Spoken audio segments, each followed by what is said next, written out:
Et salut à toutes et à tous, aujourd'hui on se retrouve pour un nouvel épisode du Start & Go, et au menu un nouvel épisode spécial des dingueries de la F1. Alors au programme nous allons vous présenter les X-Wing, et non, il ne s'agit pas d'un vaisseau issu de la saga Star Wars, mais bien d'un composant structurel de Formule 1. Et c'est en 1997 que l'écurie Tyrrell sort son tout nouveau concept structurel, permettant d'augmenter l'appui de la voiture et de maintenir ainsi une plus grande adhérence. Entrons donc dans les coulisses des écuries de l'époque pour mieux comprendre ce qu'est le X-Wing et les objectifs qui y sont associés. Bonne écoute. Pour vous expliquer rapidement comment fonctionne cet appendice aérodynamique, imaginez une aile d'avion. Et bah là, vous placez la même chose à l'envers au bout d'un mât et ça vous fait cette bizarrerie. Et donc comment ça fonctionne ? Et bah une aile d'avion, ça permet de faire voler un avion, donc de le pousser vers le haut. Et bah ça permet à la voiture de la pousser vers le bas et donc qu'elle accroche au sol, qu'elle reste collée, plaquée contre le sol. Et donc ça va lui permettre d'aller plus vite en virage. Harvey Postlethwaite et son équipe chez Tyrrell ont scruté avec minutie le règlement technique de la F1 en 1997 à la recherche de failles exploitables.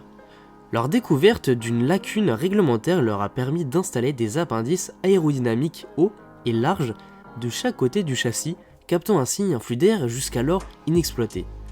Ces X-Wings ont été déployés de manière sélective sur quelques grands prix cette année-là, offrant un appui supplémentaire sur les circuits nécessitant une adhérence accrue.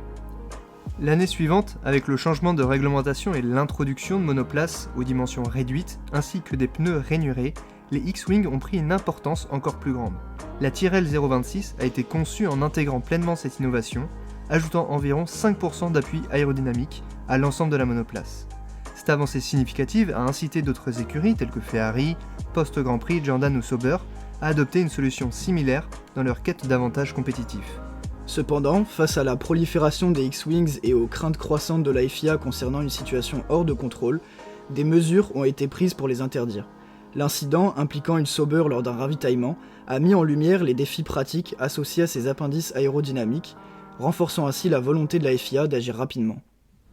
Ainsi, malgré leur potentiel pour augmenter l'appui et améliorer les performances des monoplaces, les X-Wing ont été bannis par la FIA après seulement une saison d'utilisation.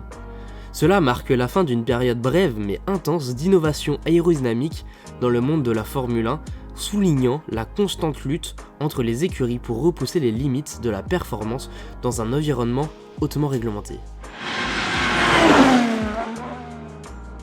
Ah là, encore une innovation qui s'est prise un stop par la FIA, et très sûrement pas la dernière. En tout cas, j'espère que vous avez passé un bon podcast. Allez, ciao. N'hésitez pas à vous abonner et liker. C'est pas long.